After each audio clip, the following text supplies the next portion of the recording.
சன்லேண்ட்ல சமைச்சா சக்தி தானா வரும். இதை மெயின்டைன் பண்ண போறேன்னு சொன்னீங்களே, என்னத்த சுத்தம் முடிய தூக்குங்க.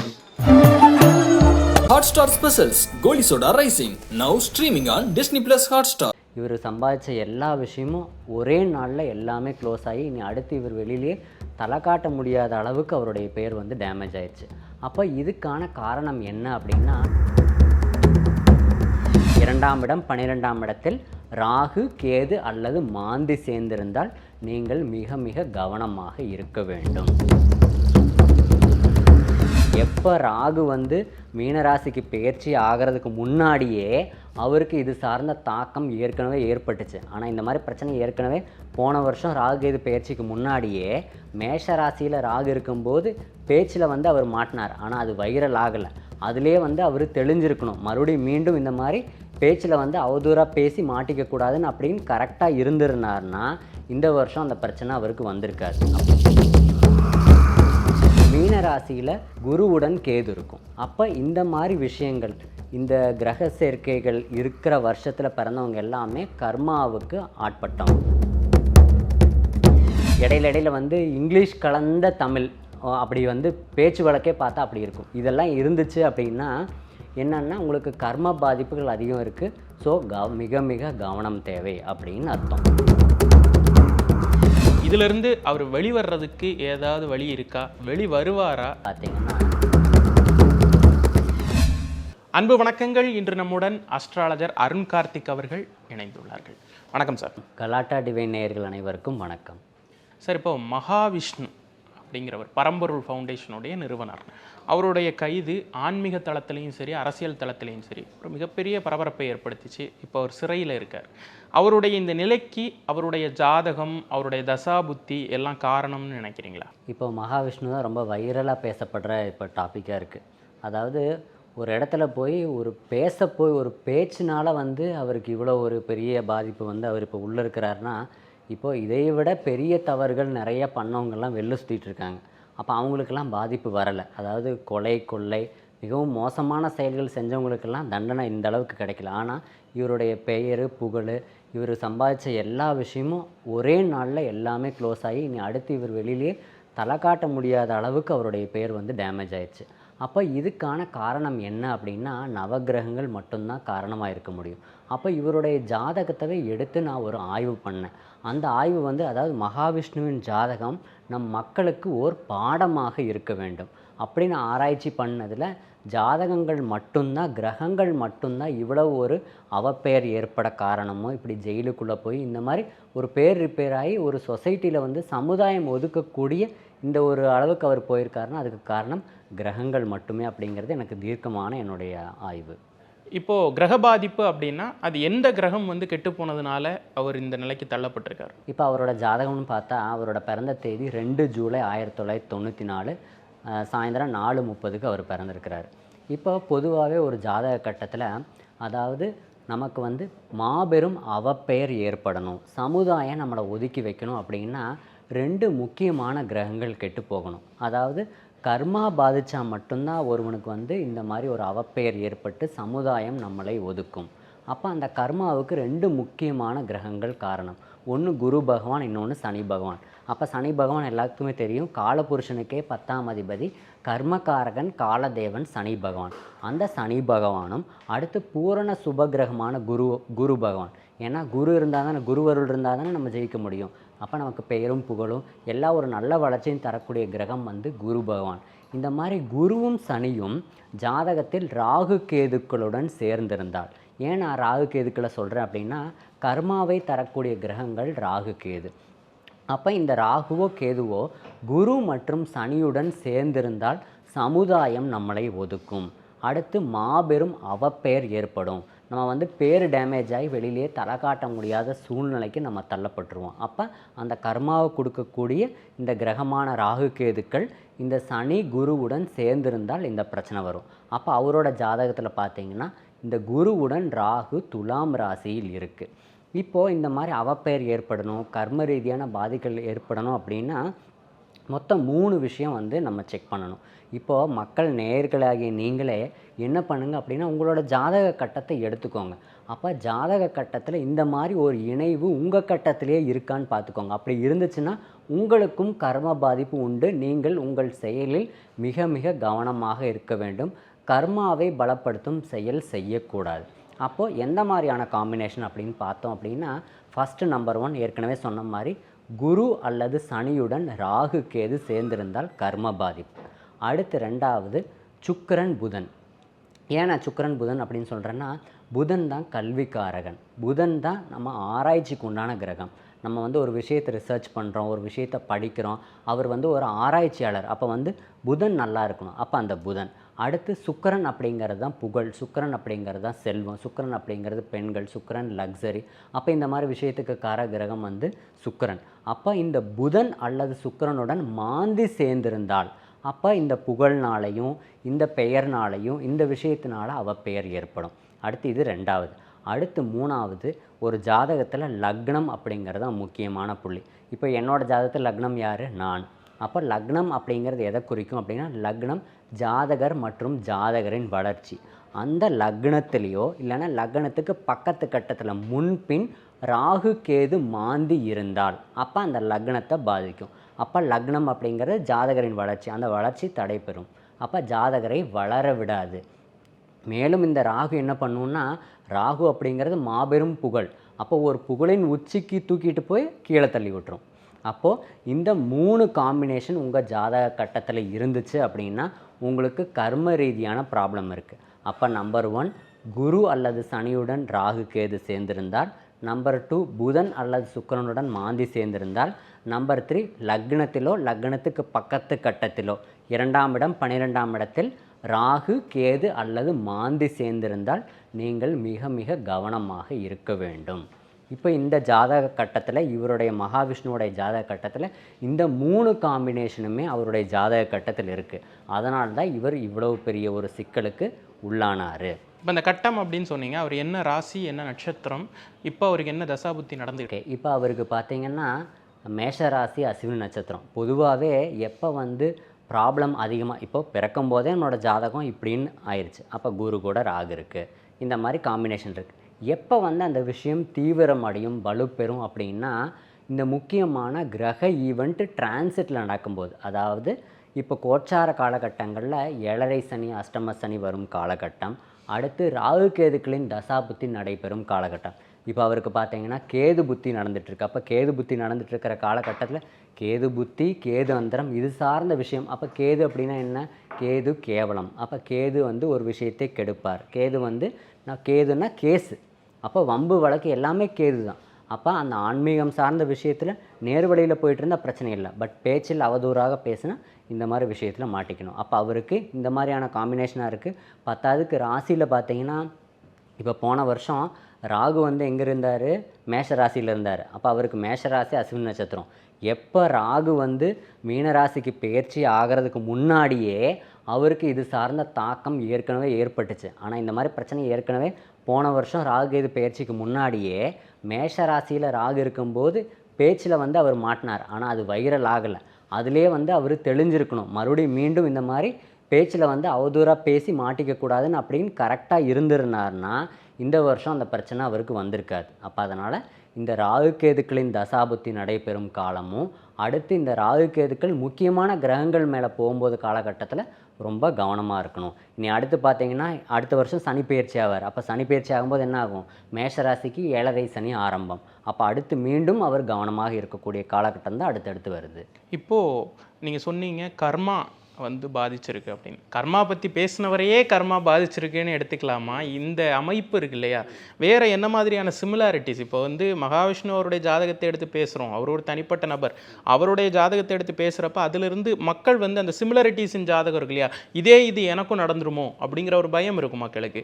ஸோ அந்த சிமிலாரிட்டிஸ் பற்றி சொல்லுங்கள் சார். இப்போ இதே மாதிரி காம்பினேஷன் மக்கள் ஒரு ஜாதகருக்கு இருக்குதுன்னு வச்சுக்கலாம். அப்போ அவருக்கு வந்து எந்த மாதிரி, இப்போ இவர் வந்து ஒரு பேச்சாளராக இருந்தார், யூடியூபராக இருந்தார், இந்த ஆன்மீகம் யோகா அந்த சார்ந்த விஷயத்தில் இருந்தார், பேசினார், மாட்டிக்கிட்டார். அப்போ எல்லா மக்களும் இதே மாதிரி விஷயத்தில் இருக்க மாட்டாங்க இல்லையா? ஒருத்தருக்கு ஒரு ப்ரொஃபஷன் இருக்கும், ஒருத்தர் லைஃப் வேறு. அப்போ எந்த மாதிரியான பாதிப்புன்னா, இப்போ இந்த கிரக காம்பினேஷன் இருந்துச்சுன்னா அவங்களுக்கு கர்ம பாதிப்பு அப்படிங்கிறேன். அப்போ அந்த கர்மா எந்த ரீதியாக தாக்கும் அப்படின்னா, இந்த சுக்கிரன் சார்ந்த விஷயத்திலையும் சனி சார்ந்த விஷயத்திலையும் குரு சார்ந்த விஷயத்தில் பாதிக்கும். அப்போது சமுதாயம் ஒதுக்கி வைக்கணும் அப்படின்னா ஒன்று வந்து அவங்க கெட்ட செயலில் ஈடுபட்டு ஒரு பாவ செயலில் ஈடுபட்டு அதனால் அவங்க மாட்டிக்கிட்டாங்கன்னா சமுதாயம் ஒதுக்கி வைக்கும். அடுத்து ஒரு கொடிய நோய் மக்களை தாக்கும். அப்போ உங்களோட ஜாதக கட்டத்தில் இந்த மாதிரி காம்பினேஷன் இருந்ததுன்னா உங்களுக்கு கொடிய நோய் ஏற்படலாம். அப்போ கொடிய நோய்னால் ஒரு ஸ்கின் சார்ந்த ஒரு சொரியாசிஸோ இல்லைன்னா எய்ட்ஸு, செக்ஷுவலி டிரான்ஸ்மிட்டட் டிசீஸ் அந்த மாதிரி வந்து சமுதாயம் உங்களை ஒதுக்கி வைக்கக்கூடிய ஜாதக கிரக காரகத்துவமும் இந்த மாதிரி காம்பினேஷன் இருந்துச்சுன்னா ரொம்ப கவனமாக இருக்கணும். அடுத்து பெண்களால் அவப்பெயர் ஏற்படும். அடுத்து குழந்தைகளால் அவப்பெயர் ஏற்படும்.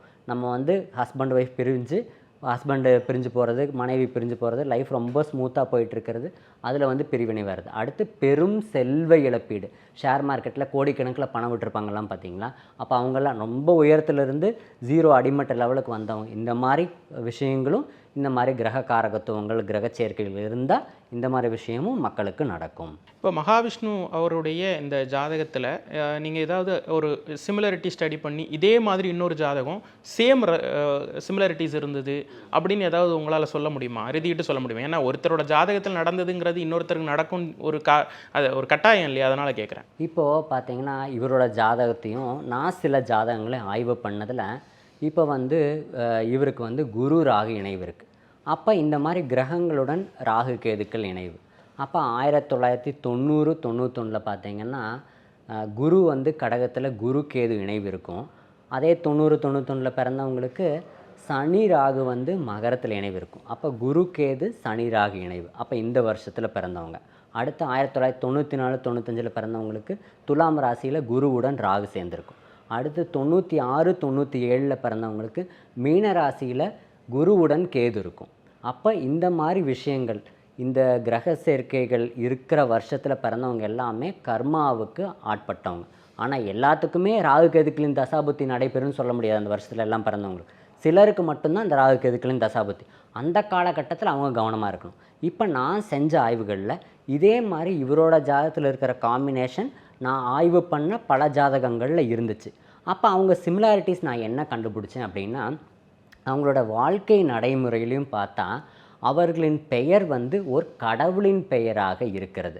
அப்போ உங்களோட ஜாதகத்தில் நீங்கள் நேராக இருக்கீங்கன்னா மக்கள் வந்து உங்கள் ஜாதகத்தில் எடுத்து பாருங்கள், இந்த காம்பினேஷன் இருந்ததுன்னா உங்களுடைய பெயர் கடவுளின் பெயராக இருக்கிறதா, உங்களின் அப்பா பேர் கடவுளின் பெயராக இருக்கிறதா, உங்கள் வீட்டில் உள்ள ஆண்கள், ஆண் வாரிசுகள், தலைமுறையான ஆண்கள் கடவுளின் பெயராக இருக்கிறதா. அப்போ இவரோட பேர் பார்த்தீங்கன்னா மகாவிஷ்ணு கடவுளின் பெயர், இவங்க அப்பா பேர் பார்த்தீங்கன்னா கிருஷ்ணமூர்த்தி, இவங்களோட தாத்தா பேர் எல்லாமே கடவுளின் பெயராகவே இருக்கிறது. அப்படின்னா என்ன, கர்மா பலம் பெறுது, மிக கவனம் தேவை. அடுத்து ரெண்டாவது, இவங்களுக்கு வெச்ச பேர் ஒன்றா இருக்கும், கூப்பிடுற பேர் ஒன்றா இருக்கும். அப்போ நான் ஆய்வு செஞ்ச ஒரு நபர் பார்த்தீங்கன்னா அவருடைய பேர் வந்து செந்தில், ஆனால் அவரை கூப்பிடுற பேர் வந்து பிரபு. அப்போ செந்தில் அப்படிங்கிறது முருகரின் பெயர், ஆனால் கூப்பிடுற பேர் வந்து பிரபுன்னு கூப்பிடுறாங்க. அப்படி வெச்ச பேர் ஒன்றா இருக்கும், கூப்பிடுற பேர் ஒன்றா இருக்கும். அப்படி ஒரு ரெண்டாவது. அடுத்து மூணாவது, அதிகம் இவங்க வந்து வீடியோ தொடர்பில் இருப்பாங்க. அப்போ ஃபோன்லேயே பார்த்தீங்கன்னா எலக்ட்ரிக் கேட்ஜெட்ஸில் வீடியோஸ் அதிகம் பார்த்துக்கிட்டே இருப்பாங்க இந்த கிரக காம்பினேஷன் இருந்ததுன்னா. அப்போ இவர் பார்த்தீங்கன்னா யூடியூபர், அப்போ யூடியூப்பில் வீடியோஸ் போட்டே இருக்கு. அப்போ எப்போதும் வீடியோவின் தொடர்பில் இருக்காங்க. அப்போ நான் ஆய்வு செஞ்ச ஜாதகங்களும் அவங்க பார்த்து அதிகம் ஃபேஸ்புக்லேயும் வீடியோலையும் யூடியூப்லேயும் நிறைய வீடியோஸ் பார்த்துக்கிட்டு இருக்காங்க. அப்போ அந்த மாதிரி வீடியோ தொடர்பு அதிகம் இருக்கும். அடுத்து நாலாவது பார்த்தீங்கன்னா இவருக்கு வந்து இந்த மாதிரி ஜாதக கட்டம் இருந்துச்சுன்னா அவங்களுக்கு வந்து கான்டாக்ட்ஸ் நிறையா இருக்கும். அப்போ ஃபோன் பார்த்தீங்கன்னா நிறைய கான்டாக்ட்ஸ் இருக்கும், நிறைய பேர் கால் பண்ணுவாங்க, காலே எடுக்க முடியாத சூழ்நிலையில் அவங்க இருப்பாங்க. அப்போ தொடர்பு, மக்கள் தொடர்பு அதிகம் இருக்கும். அப்போ இப்படி இருந்துச்சுனாலே மிக மிக கவனம் தேவை. அப்புறம் இந்த மாதிரி கிரக காம்பினேஷன் இருந்துச்சுன்னா இவங்களோட எஜுகேஷன் வந்து புவராக இருக்கும். ஏன்னா புதன் தான் கல்விக்காரகன், அந்த புதன் கூட மாந்தி சேர்ந்துருந்ததுன்னா எஜுகேஷன் புவராக இருக்கும். அப்போ கம்மியாக படிச்சிருப்பாங்க, ஆனால் அசாத்திய திறமை இருக்கும். அப்போ இவர் வந்து ஸ்கூல் தான் படிச்சிருக்கார், 12th தான் படிச்சிருக்காரு, ஆனால் அசாத்திய திறமை இவருக்கு இருக்குது. யோகா வந்து ரொம்ப சூப்பராக பண்ணுவார், பேச்சும் ரொம்ப சூப்பராக பேசு. அப்போ அசாத்திய திறமை இருக்கும், ஆனால் கல்வி நிலை பார்த்தா ரொம்ப கம்மியாக இருக்கும். அடுத்து ஆன்மீக நாட்டம் அதிகமாக இருக்கும். அப்புறம் தனக்குள் கடவுள் இருக்கிறாரு, நமக்குள்ளே இறைவன் இருக்கிறார் அப்படின்னு அதிகம் பேசுவாங்க. அப்புறம் இந்த மாதிரி ஜாதக கிரக இணைவு இருந்துச்சு அப்படின்னா அவங்களுடைய பேச்சு வழக்கிலே பார்த்தீங்கன்னா இங்கிலீஷ் கலந்த தமிழில் பேசுவாங்க. ஸோ அப்போ ஆஸ் ஆஃப் யூ, அப்போ அந்த மாதிரி வந்து நெக்ஸ்ட் வீக்கு, இடையில வந்து இங்கிலீஷ் கலந்த தமிழ், அப்படி வந்து பேச்சு வழக்கே பார்த்தா அப்படி இருக்கும். இதெல்லாம் இருந்துச்சு அப்படின்னா என்னென்னா உங்களுக்கு கர்ம பாதிப்புகள் அதிகம் இருக்குது. ஸோ மிக மிக கவனம் தேவை அப்படின்னு அர்த்தம். அடுத்து வந்து இவங்களுக்கு வந்து எதில் பாதிப்பு அதிகம் வரும் அப்படின்னா மொபைல் கம்யூனிகேஷன். ஏன்னா கம்யூனிகேஷனுக்கான காரக கிரகமும் புதன். அப்போ இந்த மொபைல் கம்யூனிகேஷன் பேச்சும் புதன் இல்லைங்களா, அப்போ இவருக்கு வந்து பேச்சில் தானே பிரச்சனை வந்துச்சு. அது மாதிரி பேச்சில் மிக மிக கவனம் தேவை. அடுத்து உணவு வந்து சுக்கிரன். அப்போ அந்த சுக்கிரன் கெட்டு போனாலும் ராகுகேது மாந்தியுடன் சேர்ந்திருந்தால் உணவு பழக்க முறையிலையும் பிரச்சனை வரும். அப்போ இவங்க வந்து உணவு பிரியராக இருப்பாங்க, அதிகம் வந்து வெளியில் கடையில் சாப்பிட்றவங்களா இருப்பாங்க. அடுத்து அன்னதானம் செய்வது இவங்களுக்கு மிகவும் பிடிக்கும். அந்த ஆன்மீக நாட்டம் அதிகமாக இருக்கும். அப்போ அதீத ஆன்மீகமும் ஆபத்து தான். ஆனால் என்ன, ஆன்மீகமாக இருந்து உங்களுடைய பேச்சை நாவடக்கமாக இருந்தால் கர்மா எந்த பிரச்சனையும் பண்ணாது. அப்போ இந்த மாதிரி விஷயங்களும் இந்த கிரக இணைவுகள் இருந்தால் அவங்களுடைய வாழ்க்கை முறையும் இந்த மாதிரி இருக்குது அப்படிங்கிறது தான் என்னுடைய ஆய்வு. மகாவிஷ்ணு அவர்களுடைய அந்த ஜாதகத்திலேருந்து பார்த்துக்கிட்டு இருக்கக்கூடிய மக்கள் என்ன புரிஞ்சிக்கணும்னு நினைக்கிறீங்க? அதாவது இந்த ஜாதக கட்டத்தில், உங்கள் ஜாதக கட்டத்தில் இந்த மாதிரி கிரக இணைவு இருந்ததுன்னா கர்மாவை பலப்படுத்தும் செயல் செய்யாதீர்கள், ஒருவரை புண்படுத்தும்படி பேசாதீர்கள், யாரையும் ஏமாத்தாதீங்க, யாருக்கும் நம்பிக்கை துரோகம் செய்யாதீங்க. இப்போ கர்மா அப்படின்னா என்னென்னா, நம்ம என்ன பண்ணுறோமோ அது திரும்ப நமக்கு வரும். நாம் நல்ல செயல்கள் செஞ்சால் நமக்கு நல்லது வரும். நாம் செய்யும் செயல்கள் வந்து ஒருத்தருக்கு தீமை விளைவிக்குது, அதனால் வந்து நம்மளோட செயல்னால் ஒருத்தர் கண்ணீர் விட்டு அழுறாங்க அப்படின்னா என்ன, அந்த கர்மா வந்து திரும்ப நம்மளை தாக்கும். அதனால் கர்ம ரீதியான செயல்கள் செய்யக்கூடாது. எந்த ஒரு கூடாத பழக்க வழக்கங்களுக்கும் அடிமையாகக்கூடாது. இந்த போதைக்கு அடிமையாகிறது, இந்த காமம் அது சார்ந்த விஷயத்தில் தவறு செய்கிறது, காதல், இந்த மாதிரி விஷயங்கள்லாம் அதிகம் போய் அதில் தவறு செய்தால் கர்மாவுக்கு உண்டான தண்டனையே கிடச்சிரும். அப்போ அதனால் நான் மக்களுக்கு என்ன சொல்ல வர்றதுன்னா, உங்களுக்கு இந்த மாதிரி கிரக இணைவுகள் இருந்தால் நீங்கள் வாழ்க்கையில் இறைவனின் சட்டதிட்டங்களுக்கு உட்பட்டு நீங்கள் நடந்தீங்கன்னா எந்த பிரச்சனையும் இல்லை. இல்லை கர்மாவை பலப்படுத்துகிற மாதிரி நீங்கள் தவறு பண்ணீங்க, நான் ஒரு தப்பு பண்ணுறேன் ஆனால் அதை இறைவன் பார்க்கல அப்படின்னு நினைக்காதீங்க.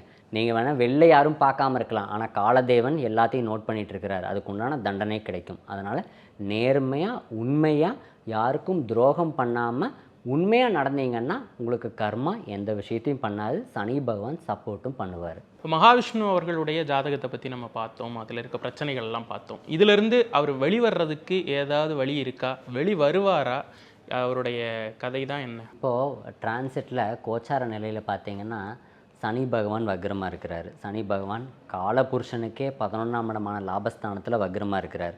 அடுத்து குரு பகவான் நீ அடுத்து வக்ரமாக போகிறார். அப்படி முக்கிய கிரகங்கள், நமக்கு கர்மாவுக்கு உண்டான கிரகமே யார், குருவும் சனியும், அவங்க 2 பேரும் இப்போ வக்ரமாக இருக்கக்கூடிய காலகட்டம். அப்படின்னா என்ன அப்படின்னா சப்போர்ட் எதுவும் இல்லைன்னு அர்த்தம். நாட்டுக்கே சப்போர்ட் இல்லை, மக்களுக்கே சப்போர்ட் இல்லை, அப்போ அவருக்கும் சப்போர்ட் இல்லை. அப்போது இந்த குரு பகவானும் சனி பகவானும் எப்போ நேர்கதிக்கு திரும்புகிறாங்களோ அப்போ சனி வக்ர நிவர்த்தி பார்த்திங்கன்னா நவம்பர் 15, 2024 சனி வக்ர நிவர்த்தி ஆயிரும்.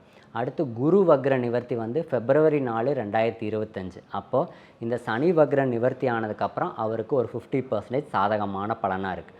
அடுத்து இந்த குரு வக்ர நிவர்த்தி ஆனதுக்கப்புறம் அவருக்கு 100% சாதகமான பலனாக இருக்குது. அப்போது இதிலேருந்து அவர் வெளில வந்துடுவார். ஆனால் என்னென்னா மீண்டும் இந்த மாதிரி பேச்சுகளை அவர் பேசி மறுபடியும் மீண்டும் அவர் வந்து தன்னுடைய கர்மாவை லோட் பண்ணார்னா ஃபைனலாக எண்ட் ரிசல்ட் என்னவாக இருக்கும்னா, இப்போ கர்மா என்னத்தை என்ன பண்ணும், நான் அப்படி தான் இருப்பேன் அப்படின்னு இருந்தால் கர்மாவோட எண்ட் ரிசல்ட் என்னவாக இருக்கும் அப்படின்னா சாப்டரை க்ளோஸ் பண்ணி விட்டுரும். அப்போ இவர் வந்து வெளியே வர்றதுக்கான சாதகங்கள் நிறையா இருக்குது. என்ன இப்போ கிரக சூழ்நிலைகள், அவருக்கு பிறந்த காலத்துலேயும் சனி பகவான் வந்து வக்ரமாக இருக்கிறார். அப்போ இந்த வக்ரம் பெற்ற சனி வந்து அவருடைய பிறந்த கால வக்ர சனிக்கு சப்போர்ட் பண்ணுறதுனால இப்போ எதுவும் பெரிய இஷ்யூ இல்லாமல் அவர் இருக்கிறாருன்னு தான் நான் சொல்லுவேன். அப்போது இந்த கிரக சூழ்நிலைகள் இந்த நவம்பர் மாதம் வந்ததையும் அவருக்கு பாதி பிரச்சனைகள் தீரும். February மாதம் 2025 போது அவர் முழு பிரச்சனையும் தீர்ந்து அடுத்து வெளில வந்துடுவார். மீண்டும் அவருக்கு வந்து 7.5 சனி அடுத்த வருஷம் சனி பகவான் பெயர்ச்சி ஆனதுக்கப்புறம் மேஷராசிக்கு தொடங்கும். அப்போ மீண்டும் அவர் கவனமாக இல்லை அப்படின்னா அடுத்து சாப்டரை முடிச்சு கட்டிடும். இது மக்களுக்கும் சேர்ந்தே. மகாவிஷ்ணு அவர்களுடைய ஜாதகத்தையும் அது சார்ந்து இருக்கக்கூடிய பிரச்சனைகளையும் மக்களுக்கு எளிய முறையில் புரிய வைக்கிற மாதிரி நிறைய விளக்கங்கள் கொடுத்தீங்க. உங்களுடைய நேரத்திற்கும் உங்களுடைய கருத்திற்கும் ரொம்ப நன்றி. நன்றி. சன்லேண்ட்ல சமைச்சா சக்தி தானா வரும். இதை மெயின்டைன் பண்ண போறேன்னு சொன்னீங்களே, என்னத்த சுத்தம் பண்ணி தூக்குங்க. Hotstar Specials Goli Soda Rising now streaming on Disney Plus Hotstar.